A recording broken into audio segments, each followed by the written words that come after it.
I had to say straight away that I was determined to do this podcast with you, and I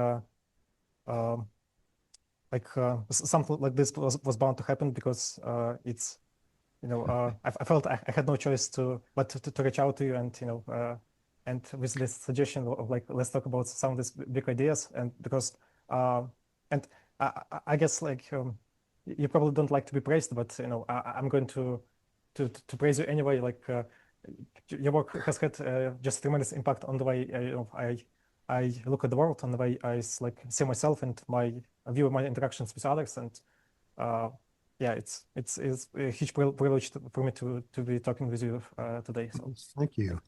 yeah, Thank you. and I'd like to begin with like your related book, Determined. It talks about like how we have no free will and how our actions are determined by like everything that came before.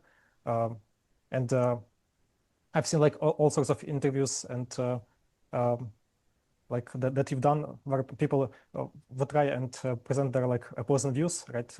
And would try and make like the case for the existence of free will, but I'm not going there because I like fully embrace this view, so it's like it seems perfectly obvious to me because just from reading like popular science books, I remember like first I get when I first started to get interested in the stuff, I read stuff by like Lawrence Krauss and Brian Greene, and then I moved on to more like biological stuff, but from like even like physics standpoint, it seemed to me kind of clear that yeah, it's all like just determined, and so it's yeah, I'm just curious, like in one of the first chapters of your book, you talk about this lovely example of like like we have this graduation ceremony, and there is like there's all this like smiling graduates and so on, and then like and then you see this guy clearing out the garbage, right? And like there is this huge contrast, and I also from what I know, it's kind of it's what inspired you to come up with the book itself, right? This because you saw this at your son's graduation ceremony, so I was curiously, why don't Yeah. you talk about that a little bit? Yeah, Well, I actually decided I did not believe in free will when I was about yeah, yeah, 14 yeah. years old. So by then, sort of this was long in place, but it was striking me around then that it was time to write a book about this. It was not triggered by that moment, but that was just such a striking moment, just the comparison of sort of two individuals there. Yeah, but it's for me, it's such a wonderful example because it's not only uh, like shows that we don't have free will and that our actions are all determined, but it's also like makes it clear that this book, it's not just about like the like neurobiology and like a textbook on human behavior and the human brain. It's like goes far beyond that. It's about like social justice, and it's interesting because it's like when I read that like that story that you describe earlier on in the book, it's something that's always in like a retrospect, right? When you stop and really think about it, but in the moment, like most of us don't really like you know give it much thought, I guess. Like every other laboratory scientist or neurobiologist, I spend an awful lot of my time thinking about one neuron at a time, kind of thing. But nevertheless, this stuff matters on Yeah, the level of social justice, etc. Yeah, exactly. and I come from Ukraine, obviously, as you know, and uh, right now speaking to you from Kiev, and the last few weeks here have been kind of like really helpful for us, as probably have read, from the news, like uh, lots of this like deadly attacks, and it's now quite like normal that Russia just decides to to hit Ukrainian cities with like 500 drones or whatever, and 50 missiles, or if not more, just in one night, and like it hits residential buildings very often, and like lots of people die as a result of it, and it clearly affects our like mental health, to a huge extent, and maybe I don't know if you ever talk to psychologists from Ukraine, or maybe like if you have maybe some insights that you can share with us, because like it seems to me like we'll inevitably have to deal with the with some of the outcomes of this, like stress, and living in this like anxiety, stress. Maybe if you can talk about what does it do to our amygdala, if I'm pronouncing this right, or like to our parts of the brain like responsible for like feeling anxiety and. Well, by now we have a pretty good sense of what really major chronic stress does to the brain, and not surprisingly, everything it does is bad. Yeah. You look at people with post-traumatic stress disorder, and there's atrophy of their hippocampus, people with long-term depression. And what are the consequences of that for the hippocampus? It's very central to learning and memory. The reason why chronic stress does disruptive things to cognition. But as you said, then right next door is the amygdala, which has a very different function: fear, anxiety, aggression. Yeah. And remarkably, while stress is causing atrophy of the hippocampus, the exact same stress hormones are causing the amygdala to expand. So disrupted memory, but the main thing with the amygdala getting bigger is this is the pathway by which people are left with anxiety disorders after periods of major stress, where post-traumatic stress disorder comes from. Following that, sort of the next area that people learned about was the system that makes use of the neurotransmitter dopamine. And people used to think dopamine is about pleasure. Dopamine much more is about the anticipation of pleasure, the motivation you feel to pursue pleasure.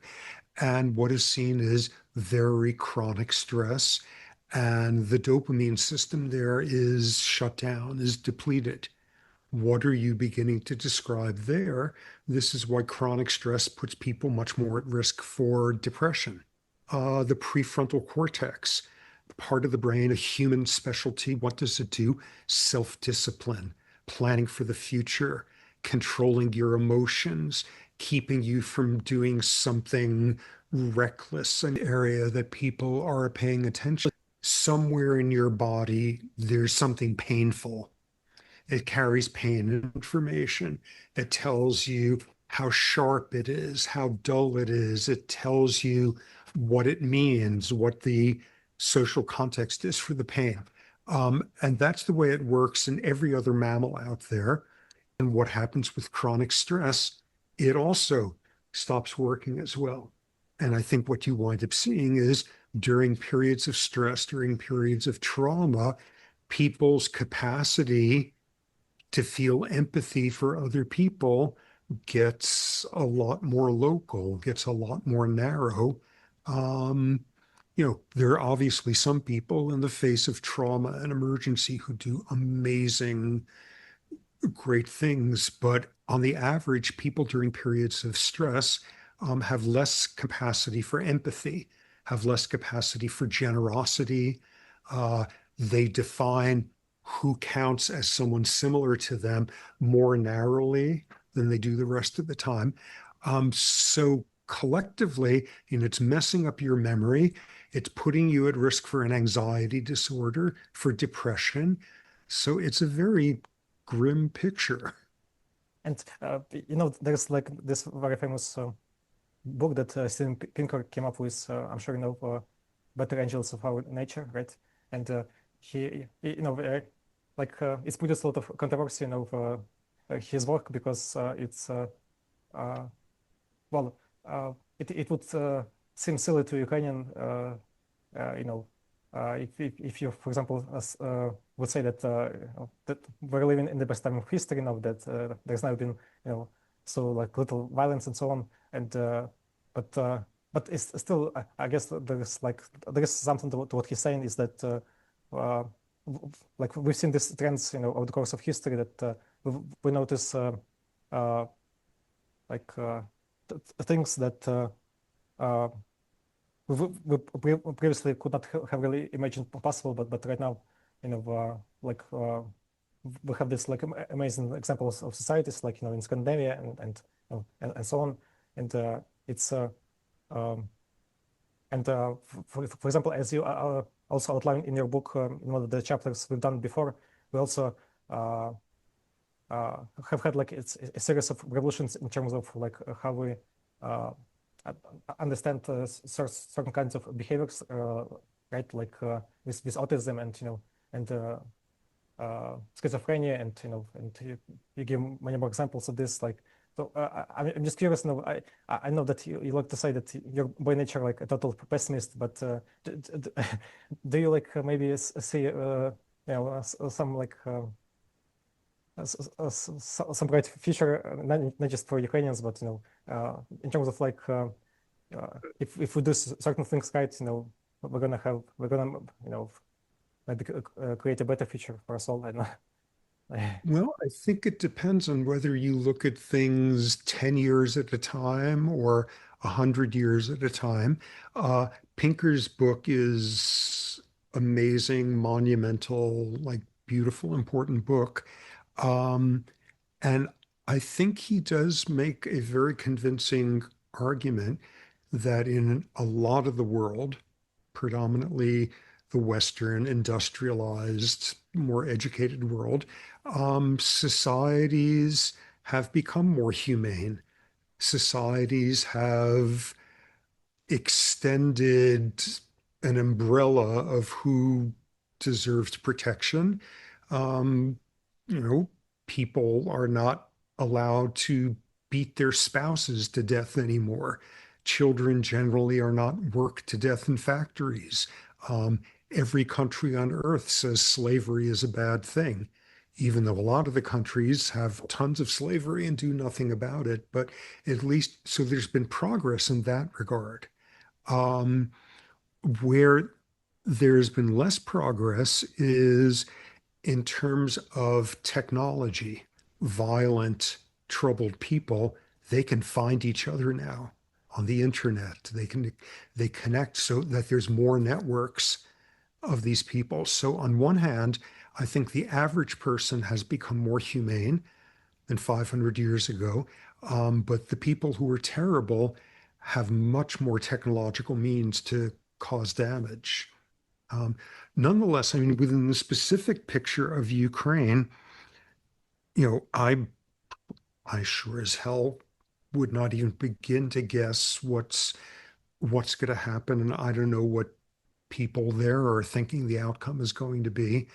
But working on the assumption that Ukraine will continue as an independent nation, I can't imagine the rest of the world is going to stand for that not being the case. But assuming Ukraine will be around in the future, what are the impacts of this period? Enormous trauma, enormous children growing up during this period, bombings every night, lack of control, psychological trauma, all of that. Nonetheless, I think Ukraine has something that will be very protective, which is when you look at the average Ukrainian fighter on the battlefront and the average Russian one, the average Russian one is from some republic on the Mongolian border. The average Russian one is someone who was in prison and gets a shorter sentence or was forced to do this, and they are in a foreign land. And no matter what happens to Ukraine, um, you know that your cause is much more righteous. You are protecting your home, and everyone agrees with you. And that is very psychologically protective, no matter what the outcome is. The fact that there was this unity and unity around the cause of protecting your culture, your values, your independence, that's a world of difference from some person in the Wagner group who's being paid a bunch of money to slaughter, civilians somewhere outside Kiev or whatever. That's a totally different psychology. Yes, this is going to be extraordinarily damaging for decades to come for Ukraine psychologically, but at the very least, um, you know that all of you agree that you are protecting what really matters. I don't think there are a lot of Russians out there who believe that Ukraine is actually a Nazi country right now that wants to conquer Russia. I don't think a lot of people are gaining sort of a sense of satisfaction from that. They're mostly just thinking, I hope I don't get killed, and I've got a little bit more of a salary that I could bring home to my family somewhere back east. It's a completely different psychology than it is for Ukrainians.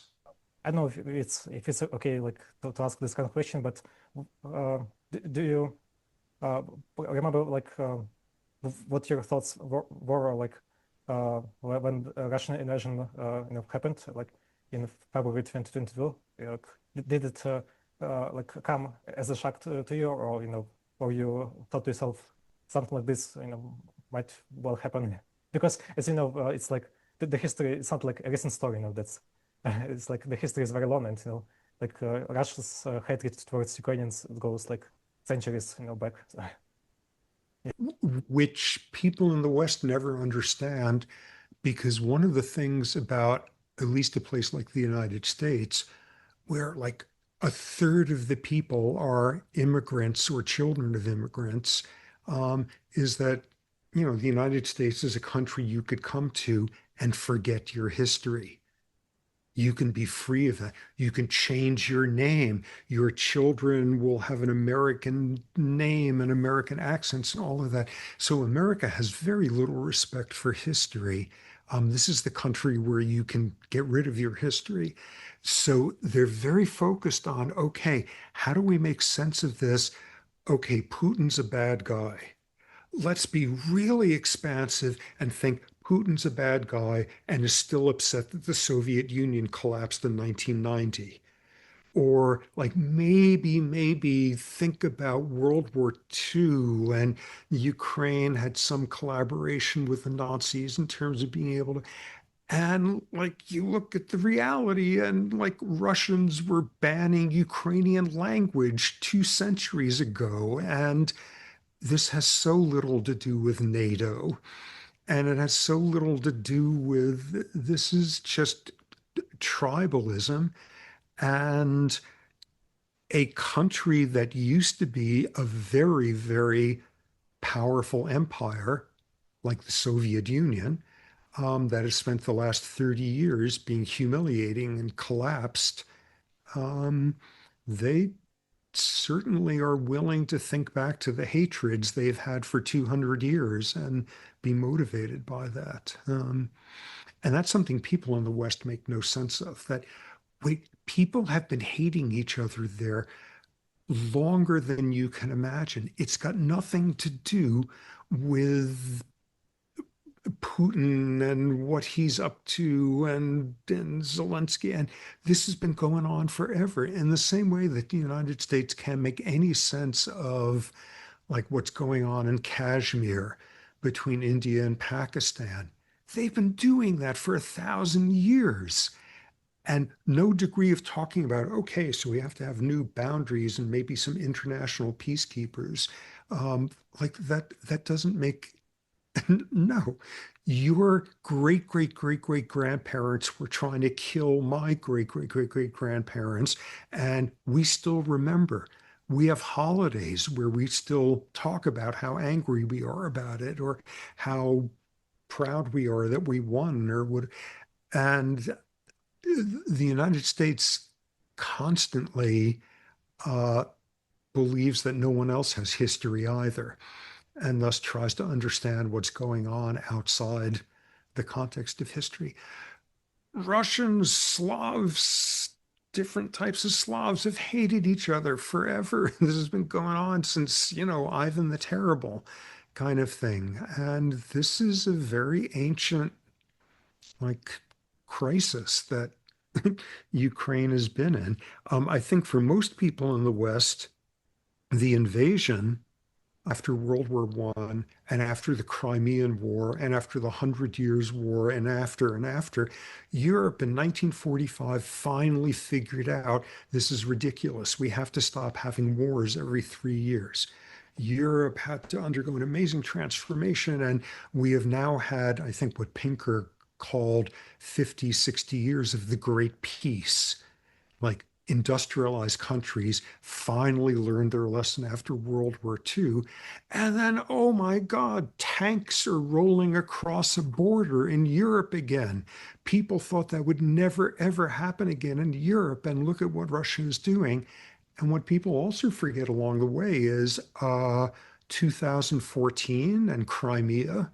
This did not come from nowhere. That was already beginning to break up this picture of, oh, sensible, like, Europeans who are white and literate and all of that are not like people elsewhere in the world. They finally figured out you don't have wars. That's a stupid, destructive thing. They learned the lessons of World War II. No, that's 2014. This war already started, except hardly anybody outside of Ukraine noticed it. Yeah, and that's why, it didn't really make much sense to me when they talked about all that, like, nonsense that was happening in the White House, between, like, Ukraine's, yeah, because, like, yeah, it's just so, like, uh, yeah, that doesn't really make sense at all, when you consider, like, the big picture. And and but I also, like you point out, with this Pinker's work, that's been, like, a huge part of the criticism that he's received, because it's not like, suddenly we have uh, the Enlightenment, his, like, more recent book, Enlightened Time, it's suddenly like we have established, scientific institutions, and then more recently, like, the European Union, let's say, and these kinds of institutions, and then now it's like all of a sudden our behavior, has dramatically changed. It doesn't work like that, Yeah, yeah, Yeah, yeah. I think his stance is subject to at least three important criticisms. Insofar as this is a better planet, thank God white Christian European culture has dominated. That explains everything. So I think that's a little problematic on his part. Second is he's a little bit loose with some of his data. He, for example, has data about a number of deaths in wars, and he points out, like, a 200-year war in China in the 13th century kind of thing, but he's a little bit manipulative with his data. Um, I would say, at least in making sense of how the United States and the Soviet Union went for 50 years, 40 years without ever blowing each other up, without ever having, ooh, we learned our lessons from World War II.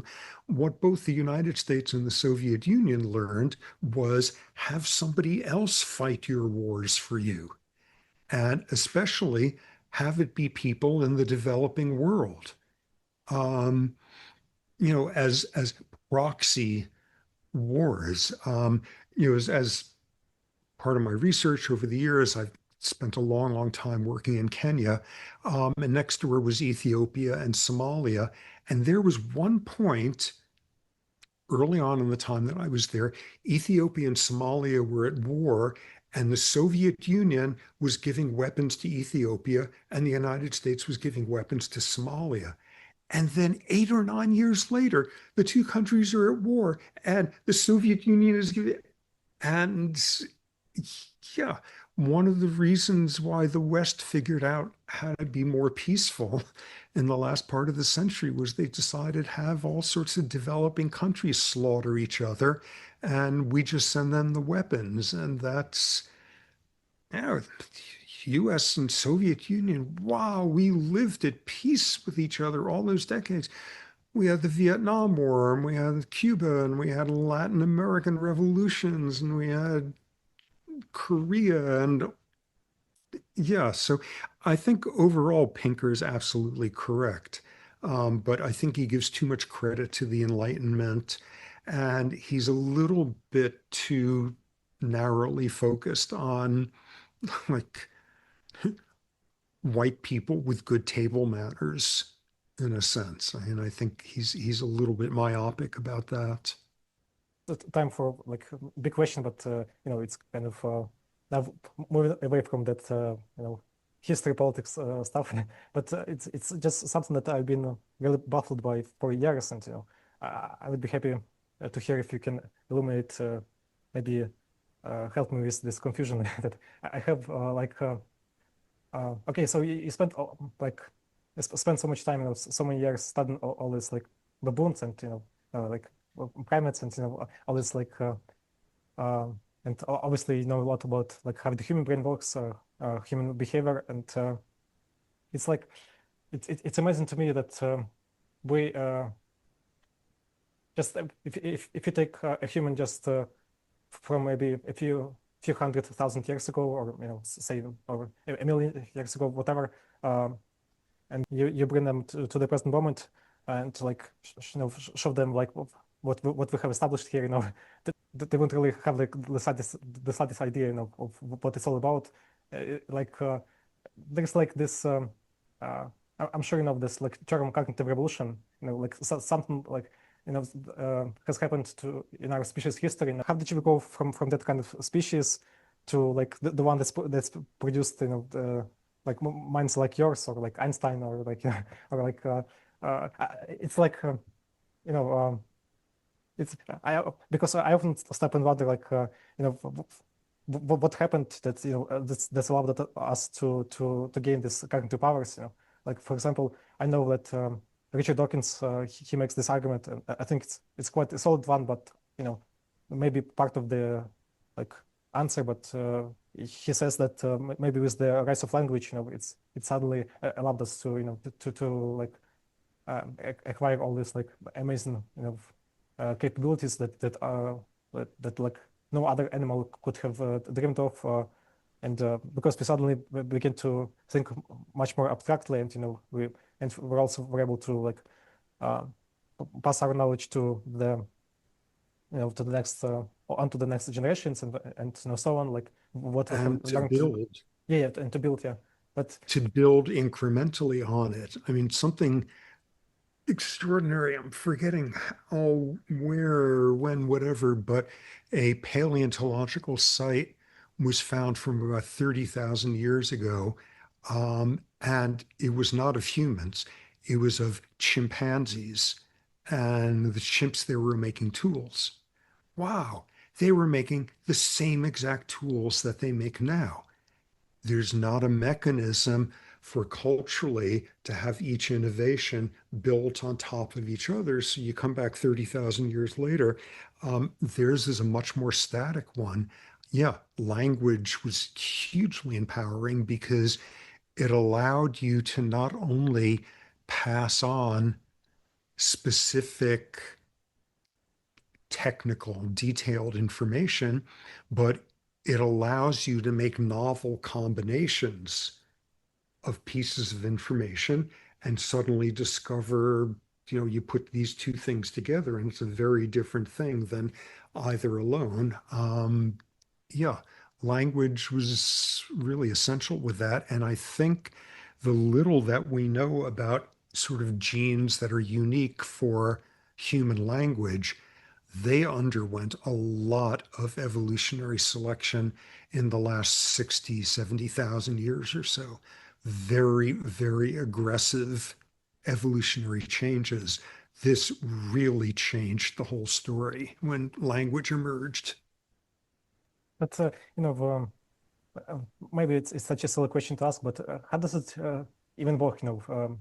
It's not like they suddenly discovered, or there's English, and let's speak it.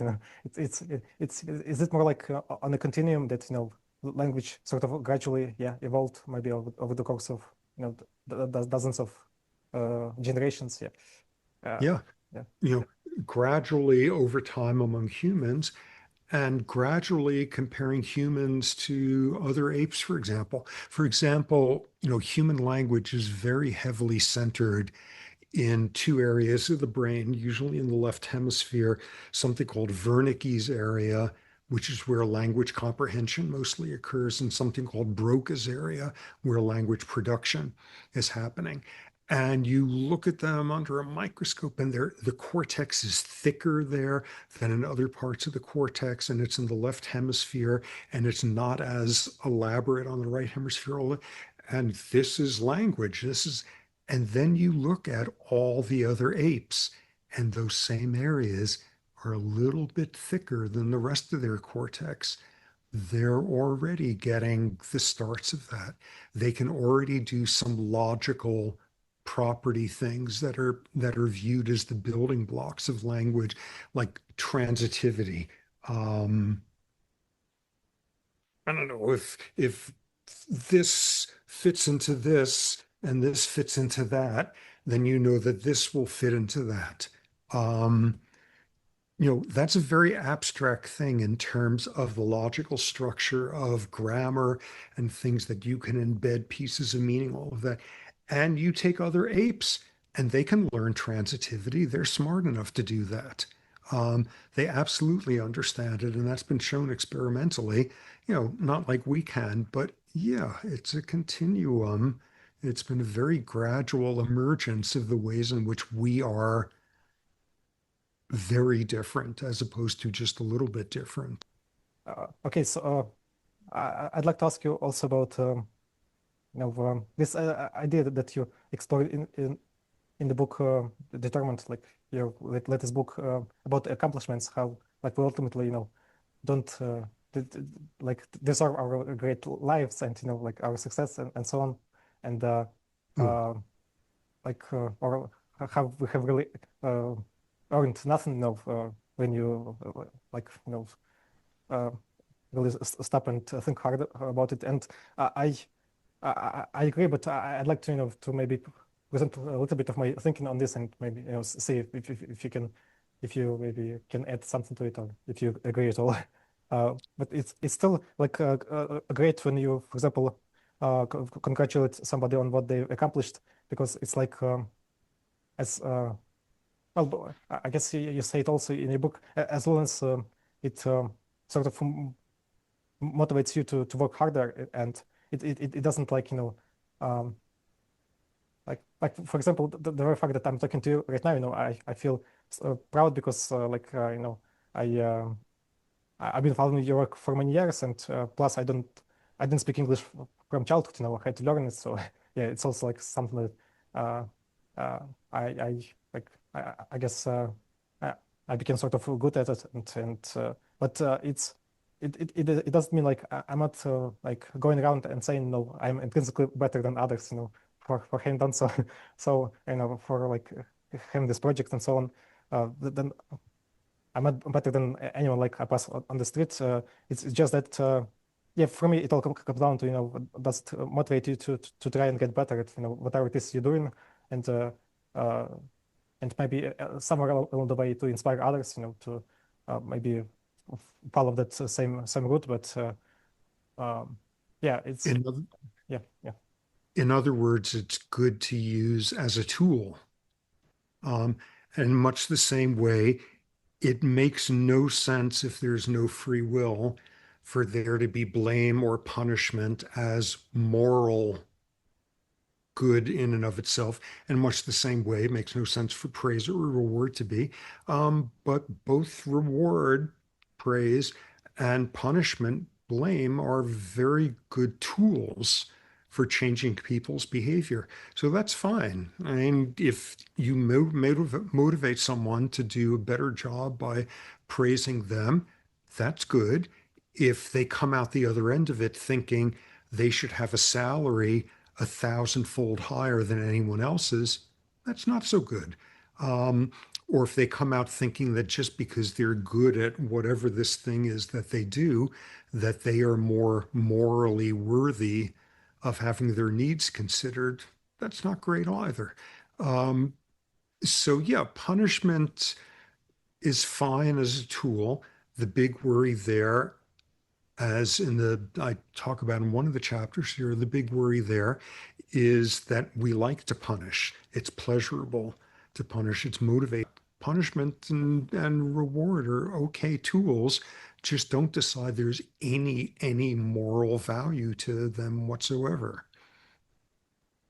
No, it makes a lot of sense to me because the very idea that you deserve anything, like it makes it seem like there is a you, like inside of your, brain that like, that seems to like to be entitled to something. But like the very, point, the whole point of your book is that like that you inside, it's like yeah, just made up story, so.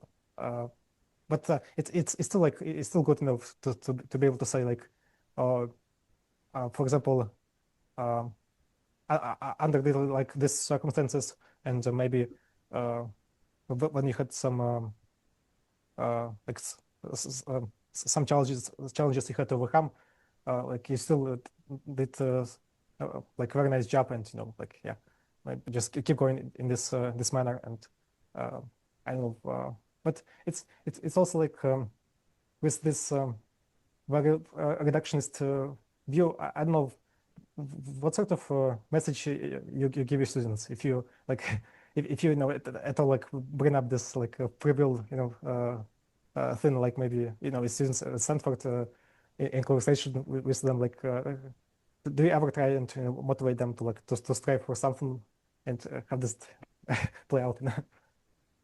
Yeah, It's hard. yeah. That issue challenges me. Um, the fact that blame and punishment make no sense, it's easy to then say, okay, but you still have to protect society from dangerous people. So you constrain them. You constrain them as little as possible. You make sure they're not made miserable. You don't tell them they have a rotten soul or whatever. It's like they're a broken machine. You just make society safe from a broken machine, but you don't yell at the machine each day about how it has a bad soul. That side, that seems plenty hard. But the side you're bringing up is so much harder because, yeah, you have to protect society from dangerous individuals, even if you don't believe in free will. And in the same way, you have to protect society from people who do important, difficult jobs not being competent at it. I mean, you really, really do want your heart surgeon to know what they're doing. You don't want them to pick a random person on the street and say, we don't believe in meritocracy, so you're going to do the heart surgery. It takes an enormous amount of training. Um, and the issue, of course, becomes, as you say, is motivation. How do you motivate someone to work really, really hard for 15 years to become a great neurosurgeon or something, um, and for them to give up their free time and their social life and their music or whatever else they give up in the process of working crazy like that? How do you motivate them to do that without making them think at the other end that they are a more worthy human? Because they're really not. But how do you, like, you can't just, 1920s Soviet Union socialist realist posters of people with their muscles and working for the good of everyone. Like, that's not going to work. You're not going to tell somebody you've got to go 15 years without having a weekend off to become a really good brain surgeon because you are at one and you at the working class and you're all together. That doesn't work. That one's a big problem. In Determined, it was easy to talk about what to do with like criminals without having to have a criminal justice. What do you do with, like, how are you going to get somebody to practice the cello 10 hours a day for their entire lifetime to get really good at it without telling them, like really good musicians are noble, or any of these. It's a huge challenge. I don't know the solution to that one at all. Speaking of music, like you mentioned, I happen to be I don't know if it's okay for me to reveal this, but I happen to be like a big Lana Del Rey fan. I'm sure like this very famous American singer Lana Del Rey, right? Yeah. Wait, say again. You broke up a little bit. Lana Del Rey, no. I don't think I know who that is. She's like a very famous, American like singer and songwriter, So it's a pop star, so maybe you don't know. Ah, So yeah, yeah. okay. But it doesn't matter, Like the point I'm trying, to make here is that it's like with this very reductionist view of things, it makes it seem like you know the, the world is just devoid of any sense of wonder and awe, and mystery. But for example, with like this experience of music, this like obviously uniquely human experience, it's somehow can transcend you to some place new, and inspire you to come up with some new ideas. Like for example, it's been the case for me, because like as a journalist, a large part of my professional life like has been about like creating stories and writing stories, obviously like based on facts, but still like these stories, they should captivate you, and like and yeah, feel you with some emotion, like anyway, and it's um, so how do you sort of manage to hold those like maybe pictures together in your mind? One is like very reductionist view, like that, which I fully agree with. Like it's all like deterministic all the way down. But it seems to me like no matter how much it's all made of like of atoms and like neurons and stuff, we still like get a great joy from like listening to music, and it can like yeah make us like maybe inspire us to become better versions of ourselves in the future. Yeah. Well, I think it's a very obviously unique thing that humans can do. You watch a movie and it's very emotionally powerful, and you're completely caught up as to what's happening to that character. And there's some scene, and amid that, you think, wow, that was amazing acting. Wait, simultaneously, the character who you were reacting to as if they were real, and you were also knowing reductively there's a script. Like they practiced it. There's a professional actor who came through in the same way. Like, I don't know, there's musicologists who basically can turn Bach into math, and in terms of very formal rules of composition. And that's totally interesting. And you can, if you're one of them, and that could be really like beautiful. And at the same exact time, the music itself could be really beautiful. Um, you look at some,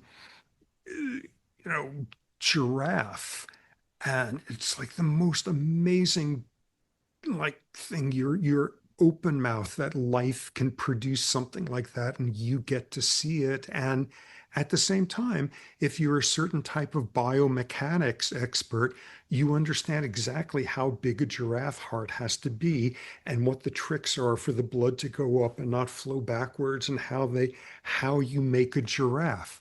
And you could look at them, and like we're species that could look at a giraffe and say, that's totally amazing plumbing in the arteries going up to the head, and say, that's the most beautiful animal I've ever seen in my life. Yeah, we can do both. Do you think that uh, it, like music itself as a phenomenon, it was like maybe one of the just byproducts of evolution, like not something like it was sort of because it's as I know that for example birds, they sing to each other as a way of attracting right mates and maybe seducing, and but for us it seems like to have gone far beyond just that level of right. it's to come up with your own theory. Nobody can prove one way or the other.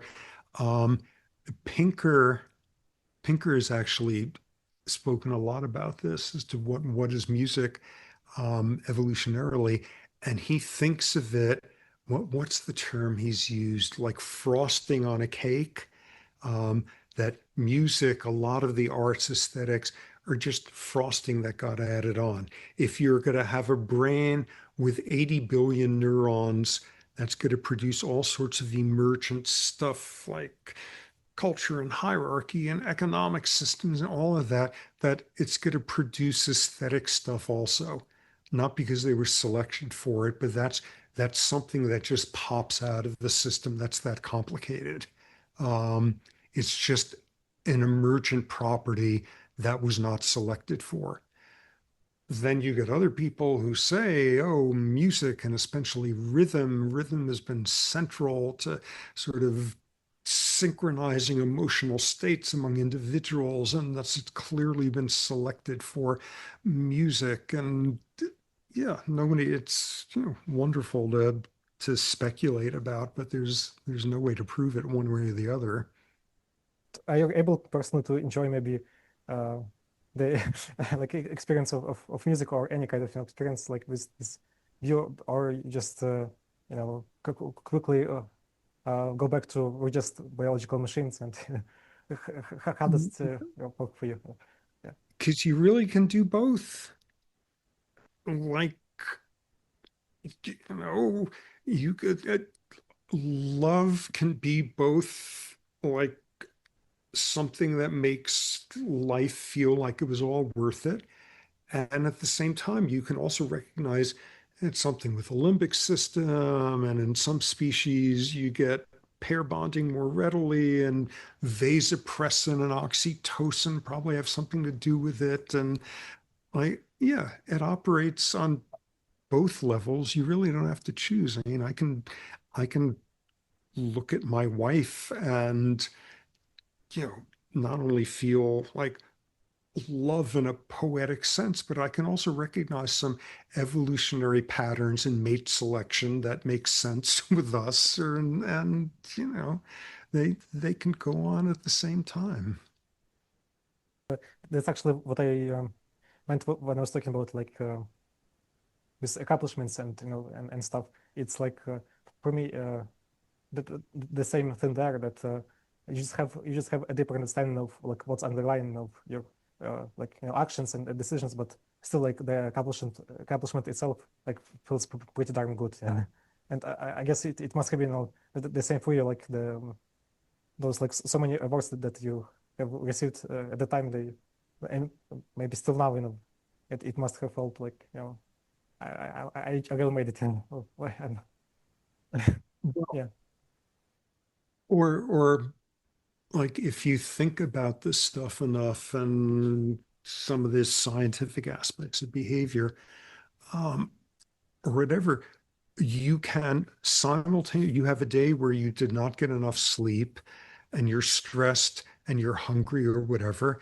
And as a result, someone does something and you're really angry at them and you're outrageous that they did something like that. And you can probably almost say at the same time, they're a rotten human and I'm furious at them and all of that. And yeah, it's probably because I'm hungry right now. That probably has something to do with it. And I didn't sleep much last night. We can even do that at the same time. Um, yeah, it's probably because I'm tired and hungry, but no, really, they're terrible what they did. I deserve to be angry. We're able to function on multiple levels quite easily.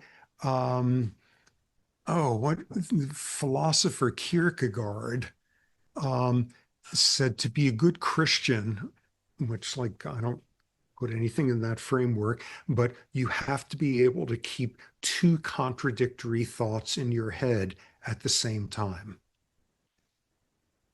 which is incredibly insightful. And that one, I matter to God, but I'm so small, and or whatever version of that.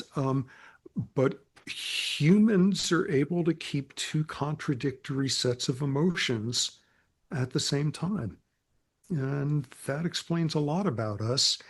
And the idea that we have to choose which one, let alone that if you think hard enough, you could figure out which is the better one. And that's the one, we function on these multiple levels, and that's okay. You just recognize it.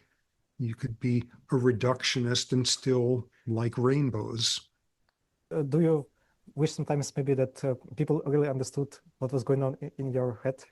When it comes to, for example, this like free will thing, do you think that if, for example, instead of like the usual politics stuff, people would like sit around, at dinner tables and talk about how it's all how we don't really like how praise and like punishment make no sense.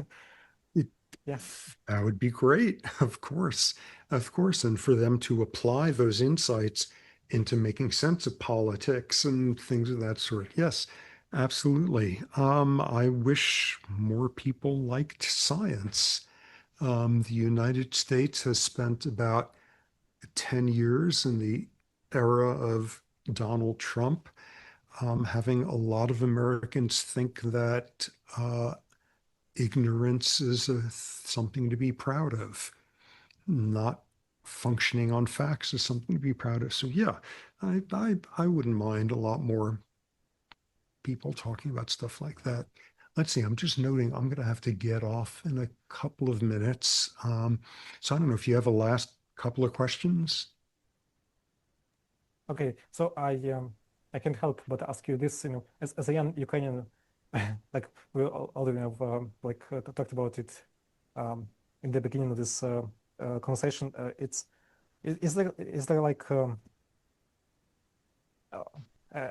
any message you would like to share with us, maybe on how to uh, like remain resilient or hopeful in the midst of all this like chaos? Maybe from your life in science. When you look at all the ways to be crushed by the psychological impact of all of this, and this is going to be years and years of people recovering from the trauma of this period and all of that. In terms of resilience, nonetheless, know that your circumstances are the best possible ones for being optimistic about recovering from this, because you're not doing it alone. You have an entire nation of people. You have shared values. You have shared beliefs. You have shared things you're willing to die for. And you are not invading some other country based on myths. You're protecting your home and your loved ones, and that makes all the difference. Like in the abstract, the ones to feel sad for are what these Russian soldiers are going to feel in 30 years. They're the ones who are going to be more psychologically destroyed because you guys are doing it for your loved ones and you're protecting your home and you're all in this together. And that's enormously powerful. And yeah, I also like to think that like the entire civilized world, in spite of maybe the latest politics, but it still like stands with us. So yeah, and I well I'm I'm very glad that I've had the chance to talk to you, like I said, to you uh, at the start of this. You're someone who I wanted to talk to you like literally for years. I first I encountered one of your books. I remember when that like bestselling book Behave came out. First I guess it must have been like maybe 7 or 8 years ago now. So and yeah, I kind of got hooked on this stuff from just reading that. And for this podcast project, I had the chance to talk to already a number of great scientists, and science communicators like both Sean Carroll's, I'm sure you know, yeah.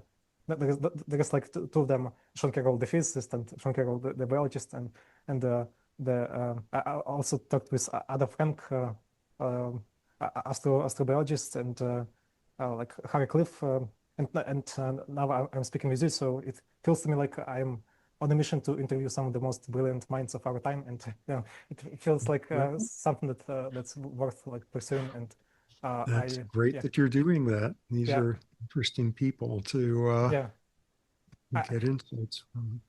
And just one last thing I'd like to point out is like remember watching that podcast you did with Lawrence Krauss, right? And it was like 3-hour discussion, and it like the only podcast I listened to maybe like 10 times, if not more. So because there was like so much in it that you can like you can take so much away from it. So yeah, thank you very much, and I hope that this project will also like allow people to do it, especially my fellow Ukrainians. Especially my fellow Ukrainians, because I hope to be able to translate this into Ukrainian and like with some key insights. And so yeah, I hope it's going to be like useful for them, maybe provide a sense of solace or like some perspective. Yeah, I hope it can be useful in this way. I'm glad we did this. Yeah. Well, have a good, what's today? It's Friday where you are, so have a good Friday. Morning. Yeah, it's morning, and now for you it's like midnight. Yeah, so have a good, have a good sleep. day. Yeah. Well, good. This was nice getting to talk. Yeah, thank you so much. Yeah. Good. Take care, Ivan. Bye.